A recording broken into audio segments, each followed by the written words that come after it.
Donc dans cette vidéo, on va parler de pesanteur. Donc la pesanteur, ça te fait penser au mot poids, et à juste titre. La pesanteur est responsable du poids. Ce qu'on va voir, c'est que c'est un cas particulier de l'attraction gravitationnelle. Ce qu'on a fait juste avant dans une autre vidéo. Tu vas voir que c'est exactement un petit cas particulier. Alors déjà, le poids, première version, celle que tu as même peut-être déjà vue au collège.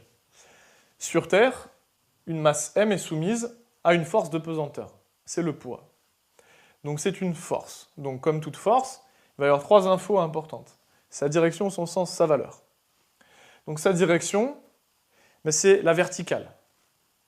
C'est une force qui va suivant une direction verticale. Ensuite, son sens, c'est de haut en bas. Effectivement, la force du poids, elle te tire vers le bas.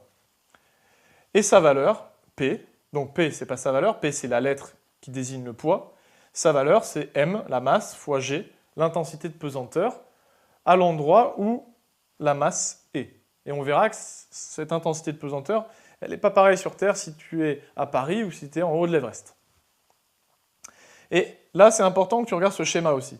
Donc toi, tu es à la surface de la Terre, et le poids, c'est une force qui va vers le centre de la Terre, puisque c'est une force verticale. Et elle va vers le bas. Maintenant, le poids, deuxième version. Pourquoi? Oublie ce que tu as appris. Oublie que le poids, il y a cette formule toute faite pour la calculer, et on va faire comme si on continuait la vidéo de la précédente vidéo sur l'attraction gravitationnelle. Et là, on va considérer deux objets, la Terre, et puis un objet de masse petit m à la surface. La même masse dont on vient de parler petit m. Donc c'est un objet qui est à la surface de la Terre, qui a une masse petit m, et la Terre, elle a une masse mt. Si maintenant j'applique la formule de tout à l'heure, la formule de l'autre vidéo sur l'attraction gravitationnelle, pour calculer la force qu'exerce la Terre sur cet objet, eh bien ça va être grand G, rien à voir avec petit g, grand G, la constante gravitationnelle, qu'on avait vue dans l'autre vidéo sur l'attraction gravitationnelle, fois la masse de la Terre, fois la masse de l'objet, petit m, divisé par la distance au carré. La distance entre quoi et quoi? Entre le centre de la Terre et le centre de l'objet. Alors maintenant, il y a deux cas de figure. L'objet, soit il est directement sur la surface de la Terre. Si l'objet il est sur la surface de la Terre, finalement, la distance d entre le centre de la Terre et l'objet, ça va juste être le rayon de la Terre. Donc, si tu es à la surface de la Terre, d, c'est h, finalement. D, c'est RT, le rayon de la Terre. Si maintenant, l'objet de masse m, il est non pas sur la surface, mais en haut de l'Everest, par exemple, à une altitude donnée. Eh bien, du coup, la distance entre le centre de la Terre et ton objet, ça va plus être juste le rayon de la Terre, ça va être le rayon de la Terre, plus ton altitude, plus l'altitude de l'objet. Pardon. Donc du coup, petit d, ça va être le rayon de la Terre plus l'altitude de l'objet. Ok? Donc ça, je ne reviendrai pas dessus, mais d, soit c'est le rayon de la Terre, soit c'est le rayon de la Terre plus l'altitude de l'objet de masse m. Et maintenant, ce qui est important, c'est dessiner cette force. Cette force-là, de la Terre sur l'objet. C'est une force qui va attirer l'objet vers le centre de la Terre.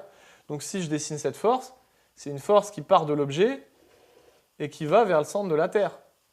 Et ça, c'est la force dont on vient de parler. Mais est-ce que tu ne trouves pas que ça ressemble énormément à cette force-là, celle qu'on avait appelée le poids? Bah si. Et pour cause, c'est exactement la même chose. Le poids dont on parlait ici, qui est une force qui t'attire à la verticale, c'est celle-ci, en fait, c'est la même. C'est la force gravitationnelle due à la Terre.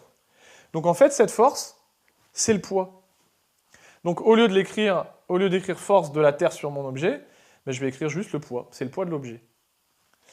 Donc, par contre, je recopie ce côté-là, donc c'est la constante gravitationnelle fois la masse de la Terre fois la masse de l'objet sur la distance au carré. Et c'est là où tu notes que le poids dépend de l'altitude, parce que dans petit d, finalement, se cache l'altitude de l'objet, de masse petit m. Alors maintenant, on va utiliser les deux versions du poids. On va faire un bilan des deux versions. Première version, P égale mg. Deuxième version, P égale grand G, cette fois-ci, la constante gravitationnelle, fois la masse de la Terre, fois la masse de l'objet, divisé par la distance au carré. Eh bien, puisque P est à la fois égal à ça et égal à ça, je peux dire que mg, petit mg, est égal à grand G fois mt fois la masse de la Terre, la masse de l'objet sur la distance au carré. Et je l'écris. Et ensuite, qu'est-ce que je remarque? Je remarque qu'il y a à la fois petit m à gauche et à droite. Donc on le simplifie. Et on obtient alors que petit g, l'intensité de pesanteur, est égal à grand G fois la masse de la Terre sur la distance au carré. Et si je fais une multiplication numérique pour Paris, qu'est-ce qu'il va falloir faire attention? Grand G, c'est une constante.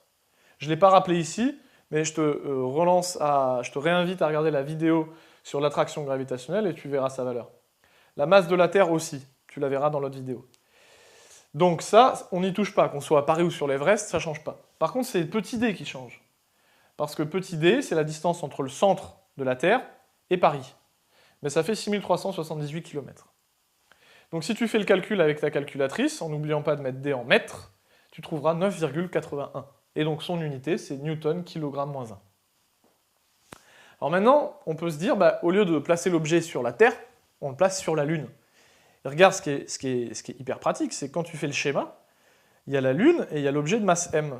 La Lune, cette fois-ci, sa masse, c'est ml. Et regarde, ce schéma, c'est exactement le même que celui-là. Sauf qu'ici, c'était la Terre et l'objet était sur la Terre. Mais c'est pareil, c'est le même schéma. Tout ce qui change, c'est qu'au lieu d'être la Terre ici, c'est la Lune. Donc au lieu d'avoir la masse de la Terre, tu as la masse de la Lune. Donc si je reprends cette équation qui m'exprimait ce que vaut petit g, il y avait la masse de la Terre. Ici, ça va être la masse de la Lune, c'est tout. Puis ici, petit d, c'était la distance entre le centre de la Terre et ton objet. Ici, petit d, c'est la distance entre le centre de la Lune et ton objet. Comme il n'y a pas vraiment... On va postuler qu'il n'y a pas vraiment de grosses montagnes sur la Lune, et bien finalement, tous les objets vont être sur la surface. Donc, la distance entre le centre de la Lune et ton objet, ça va être le rayon de la Lune. C'est ce que j'ai écrit, RL. Rayon de la Lune. Bien sûr, au carré. C'est la formule. Et si tu fais l'application numérique, tu vas trouver 1,6 Newton kilogramme moins 1. Donc ça veut dire que l'intensité de pesanteur, tu vois, elle est 6 fois plus petite que sur Terre. Si tu fais 9,81 divisé par 1,6, tu verras à peu près que ça fait 6. Donc ça veut dire que on pèse, c'est-à-dire que le poids d'un objet sur la Lune est 6 fois plus petit que le poids d'un objet sur la Terre. Et donc ça t'explique pourquoi les astronautes qui sont allés sur la Lune font des bonds de géants. C'est-à-dire qu'ils ont juste à pousser un peu, et ils sont très peu réattirés par la Lune. Donc ils s'élèvent extrêmement haut avant de retomber. Alors que sur Terre, il va falloir pousser fort pour t'élever, parce que le poids te retient vers le bas. Donc voilà, c'était cette leçon sur la pesanteur et cette forte relation qu'il y a entre ces deux expressions.